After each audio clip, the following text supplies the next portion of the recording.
जय हिंद दोस्तों। कैसे हैं? बढ़िया एकदम। तो इस क्लास में हम कक्षा 10 एक्सरसाइज 1.2 10th गणित एक्सरसाइज 1.2 जैसा कि आप देख रहे हैं उदाहरण नंबर 6 और 7 करवाएंगे।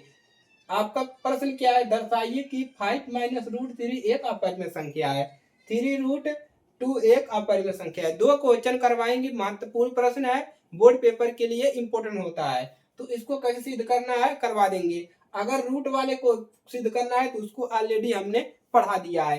तो चलिए अब इसको सॉल्व करते हैं और आप लोग हमारे साथ बने रहिए। तो सबसे पहला क्वेश्चन करते हैं 6 वाले का। उदाहरण नंबर 6 का हम क्या करते हैं? सोल्व करते हैं, हल करते हैं। ठीक है, चलिए यहाँ पर क्या है? 5 माइनस रूट 3 आपको सिद्ध क्या करना है? एक अपरिमेय संख्या। तो हमने क्या बताया था थ्योरम में कि इसको मान लेना है कि यह अपरिमेय संख्या है। तो क्या करेंगे? माना कि क्या लेंगे? माना कि क्या मानोगे? 5 माइनस रूट 3 एक परिमेय संख्या मान लेंगे। ठीक है, परिमेय संख्या है, मान लेंगे, कोई दिक्कत नहीं है। चलिए अच्छी बात है। अब क्या लेंगे? हम सहअभाज्य संख्या लेंगे, दो सहअभाज्य संख्या। ठीक है, चलिए अब क्या लेंगे? हम सहअभाज्य ऐसी संख्याएं, हम सहअभाज्य सहअभाज्य ऐसी संख्याएं सहअभाज्य ऐसी संख्याएं ए और बी लेंगे। क्या लेंगे? ए और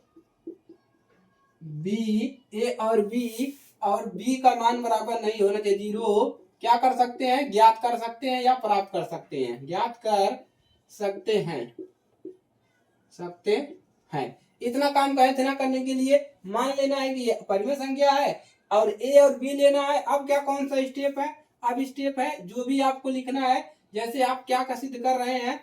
5 माइनस रूट 3 इसके बराबर क्या लिखेंगे? ए बटा बी। इधर कुछ भी दिया रहेगा सिद्ध करने वाला, इसके बराबर हम ए बटा बी लिखना ही लिखना है। एकदम क्लियर है। चलिए अब क्या करेंगे? थोड़ा सा इसको विस्तार करते हैं, इसको इधर लाते हैं, इसको उधर ले जाते हैं। ठीक है, चलिए अब यहाँ से क्या मिलेगा? 5, इसको इधर लाते हैं, माइनस हो जाएगा ए प्लस बी बराबर। अब इसको इधर लाएंगे तो प्लस से क्या हो जाएगा? माइनस, यानी कि रूट 3। इतना मिल गया। चलिए अब इतना मिल गया तो इसको इधर हम लिखे चाहे इधर लिखे, ये बराबर है ना। अब लिखेंगे पुनः व्यवस्थित करने पर, पुनः चलिए छोड़िए, इसको रहने दीजिए। अब इसको हम क्या कर सकते हैं? इधर लिख सकते हैं ना, बराबर 5 माइनस ए बी। ए इधर है लेकिन हम इसको इधर लिख सकते हैं, ये दोनों बराबर ही है, लिखा है ए ही, लेकिन हम इसको क्या किया? हमने इसको दाहिने तरफ ला दिया, इसको इधर कर दिया। एकदम सिंपल है। ठीक है, चलिए इधर भी प्लस है इधर भी प्लस है, दोनों कैंसिल हो जाएगा। ठीक है, चलिए इतना मिल गया। अब क्या लिखोगे? अब लिखोगे चूंकि, ये चूंकि का चिन्ह है। ठीक है, ए और बी क्या है? पूर्णांक है, पूर्णांक है। ए और बी पूर्णांक है तो क्या लिखोगे? एक और बी पूर्णांक है। जब ए और बी पूर्णांक है तो क्या लिखेंगे कि 5 माइनस ए बटा बी एक परिमेय संख्या होगी। एक परिमेय, इधर लिखते हैं, एक परिमेय संख्या होगी, परिमेय संख्या होगी। जब ए और बी पूर्णांक है तो पूर्णांक परिमेय संख्या होता है। जब ये दोनों पूर्णांक है तो ये पूरा क्या हो जाएगा? परिमेय संख्या हो जाएगा। जब हाई पूरा परिमेय संख्या होगा, इसके बराबर 3 है तो ये भी परिमेय संख्या होगा, क्योंकि इसके बराबर इतना है। तो हम अतः क्या लिख सकते हैं? अतः रूट 3 भी परिमेय संख्या होगी। परिमेय, ये छोटा है, ठीक है, संख्या होगी। इसको नोट करिए, इतना इतना नोट करेंगे, परिमेय संख्या होगी। ठीक है, अब क्या लिखेंगे? अब आपको लिखने वाला भी आ गया। ठीक है, लिखेंगे परंतु इस तथ्य का विरोधाभास प्राप्त होता है। परंतु इस तथ्य का, यानी कि जो हमने सिद्ध किया है ये गलत किया है, इस तथ्य का विरोधाभास प्राप्त होता है।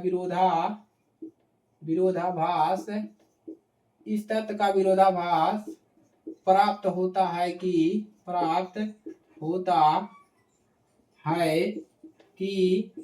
रूट थ्री एक परिमेय संख्या है।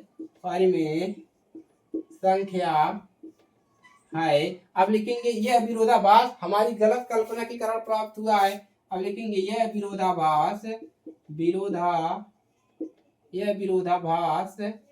यही काम आपको करना है। विरोधाभास हमारी गलत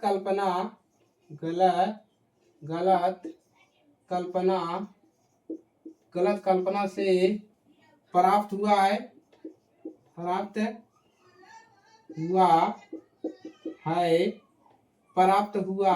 है कि रूट थ्री एक परिमेय संख्या है।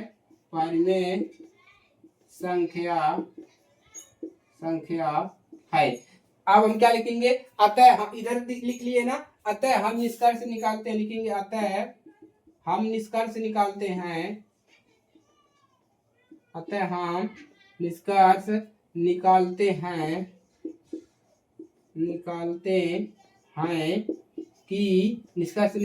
कि रूट थ्री कहाँ से आ गया भाई?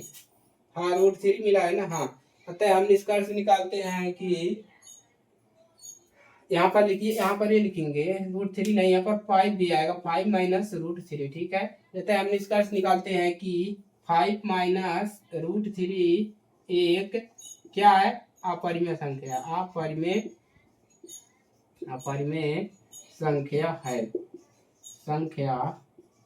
है। इतना काम आपको करना है। ये तो लिखने वाला सेम है, इतना आपका सेम रहेगा ऐसे, और इधर भी आपका एक दो लाइन ये सेम रहेगा। यहाँ तक आपको हर क्वेश्चन में लिखना है।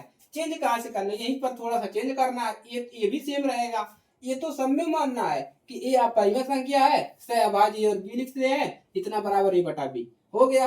अब आपको थोड़ा सा यहीं पर दिमाग लगा के चेंज कर देना है। इस प्रकार से बन गया, ए और बी पूर्णांक है तो ए भी क्या होगा? परिमेय संख्या होगी। जब आई परिमेय है तो ए भी परिमेय होगा। अब लिखेंगे इस तथ्य का विरोधाभास प्राप्त होता है कि ए एक परिमेय संख्या है। यह विरोधाभास हमारी गलत कल्पना के कारण प्राप्त हुआ है कि 5 माइनस 3 एक अपरिमेय संख्या है। अतः हम निष्कर्ष निकालते हैं कि 5 माइनस रूट थ्री एक अपरिमेय संख्या है। एकदम क्लियर, सिद्ध हो गया। नोट करिए फटाफट, आगे बढ़ते हैं। नोट करेंगे, एकदम इजी हो गया है। ठीक है, चलिए सेम इसी प्रकार से दूसरा क्वेश्चन भी कर लेना है। ठीक है, चलिए नोट हो गया।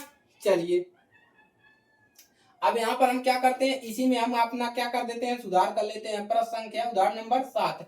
माना कि यहाँ पर आपको क्या लिखना है? 3√2 एक परिमेय संख्या है, इतना जाएगा आपका सेम। यहीं पर क्या करना है? आपको चेंज कर लेना है।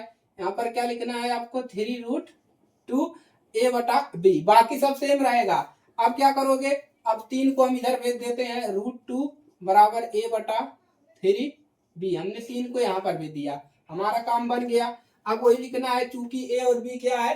पूर्णांक है। क्या लिखेंगे? 3 कामा ए कामा, ये तीनों क्या है?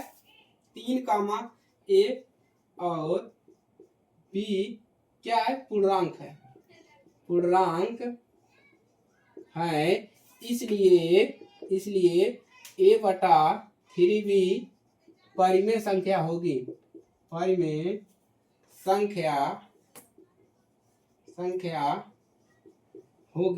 इसलिए ए परिमेय संख्या होगी। जब हाई पूरा परिमेय संख्या है तो √2 भी परिमेय संख्या होगा। तो लिखेंगे अतः √2 भी परिमेय संख्या है। इसी में हमने सुधार के देखा है ना, सेम वही रहेगा। √2 भी एक परिमेय संख्या है होगी, परंतु इस तथ्य का विरोधाभास प्राप्त होता है कि √2 एक क्या है? परिमेय संख्या है। यह विरोधाभास हमारी गलत कल्पना के कारण प्राप्त हुआ है कि अब यहाँ पर बदल देंगे। अब यहाँ पर क्या लिखेंगे? ए वाला प्रश्न लिखेंगे, जो क्वेश्चन है इसको लिख देंगे यहाँ पर। 3√2 क्या है? एक परिमेय संख्या है। अतः हम निष्कर्ष निकालते हैं कि यहाँ पर 3√2 एक अपरिमेय संख्या है। सिद्ध हो गया, एकदम क्लियर है। ठीक है, तो इसी प्रकार देखिए कितना जल्दी सिद्ध हो गया ना। बाकी सब वही है, केवल अंक बदला है। ठीक है, बाकी सब वही है। ये भी पूरा वही कहानी रहेगा, केवल जो सिद्ध करना है उसको यहाँ पर ला देना है। ठीक है, चलिए एकदम क्लियर है, नोट कर लीजिए। उदाहरण नंबर 7 भी आपका सॉल्व हो गया, सिद्ध हो गया। ठीक है, फटाफट।